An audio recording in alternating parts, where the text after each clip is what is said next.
to talk about new releases, this time for Godzilla vs. Kong, directed by Adam Wingard, and is the latest addition in this new series of Godzilla and King Kong films. And I had an opportunity to see this in IMAX, and I watched it again on HBO Max. I had an opportunity to watch it on HBO Max in preparation for this review, and I honestly like this a whole lot better than King of the Monsters because it has everything that you would expect for a movie called Godzilla vs. Kong. So, yes, I mean, if this is the type of movie that you want to see, you're just like, alright, I'm all for it. So in this film, a group of scientists are trying to find a hidden location known simply as the Hollowed Earth, and they try to use Kong to try to lead them there. And this would catch the attention of Godzilla, who is apparently, for some seemingly unknown reasons, starting to wreak havoc. And we're going to get some pretty entertaining fight sequences with these two legendary titans, and it is awesome. Now, before I discuss my thoughts on the film, I wanted to talk about what I thought of the previous films in this franchise.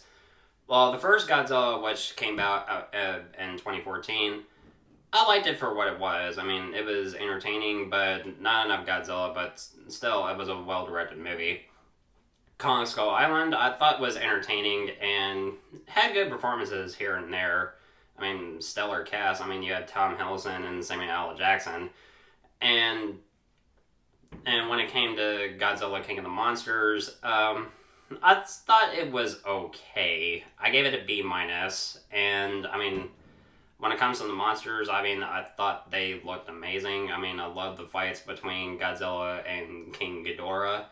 And now when it comes to the scenes with the monsters, I mean, they're fantastic, but mostly when it comes to Godzilla and Godzilla King of the Monsters, they suffer from one problem that a lot of fans and critics have had an issue with, and it's, for the most part, the human characters can be a bit boring.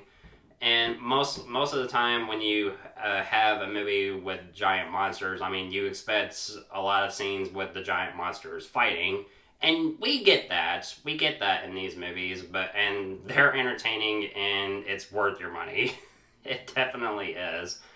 And we do get, like, a lot of that. And when it comes to the fights in Godzilla vs. Kong, they are the most entertaining that I have ever seen, honestly. And it's definitely, I mean, Godzilla vs. Kong is definitely the best theater going experience I've had this year, seeing it in IMAX.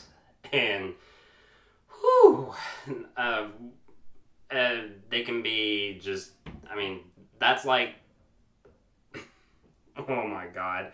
I can't even summon up, like, words for these types of action sequences. I mean, they're just fun to watch. It's just, this is what you have paid to see, and it's amazing.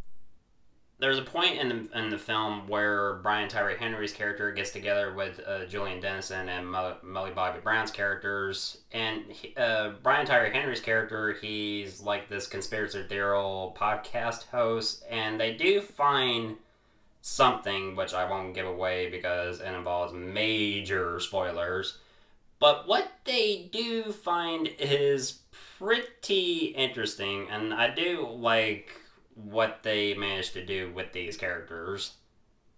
While I do like those characters, the film mostly focuses on Alexander Skarsgård and Rebecca Hall's characters trying to get Kong to lead them to the Hollow Earth, and when they do get to the Hollow Earth, the look of it is incredible. The effects look beautiful. I mean, let's talk about the effects for a second about this film. Now, when it comes to the effects alone, I mean, they're spectacular. I mean, I'll be shocked if they don't get an Oscar nomination because the effects in this film, I mean, just get them an Oscar nomination, damn it. I mean, mostly when it comes to the monsters, I mean, of course, I mean, it's what you want to see, and the effects for the most part are just beautiful. They're just beautiful. But when it comes to the characters in this one moment, like traveling on water, and they should have known eventually that Godzilla would show up, and when he does show up, it does lead to an entertaining sequence with him and Kong fighting, and for the most part, it's executed pretty well. And when it comes to their second fight in Hong Kong, I love it, and it's everything that I wanted to see in a film like this. But I would say the heart of the film is mostly Kong and his relationship with this little girl who is deaf, and she can communicate with him through sign language. And that alone, I think, is executed pretty well, and it works well for the story. The film's runtime is also a bit of an issue for me, and with it being almost 2 hours, it's definitely the shortest in in this franchise. And for the most part, it's fast-paced, but I think it could have benefited from being for being a little bit longer. If it was a bit longer, I'd say that the movie would have been at least a little bit better. In terms, they would have given the characters given more time to develop, and most likely we would get another action sequences with the monsters and everything. But for the most part, I just think its runtime is a little bit of an issue. I could see some people having a bit of an issue with that. I know that my buddy Austin, who texted me recently, because he recently saw the movie, he was like, with it being 2 hours, it felt a little bit short. And honestly, I do agree with him, because when you have a movie like this and it's almost 2 hours and you don't really have these characters given enough time to develop themselves, and it's just you don't really give them much to do besides you have a group of characters trying to get Kong to go to the Hollow Earth, and you have another group of characters trying to uncover the big thing, which I don't want to give away because it's a major spoiler.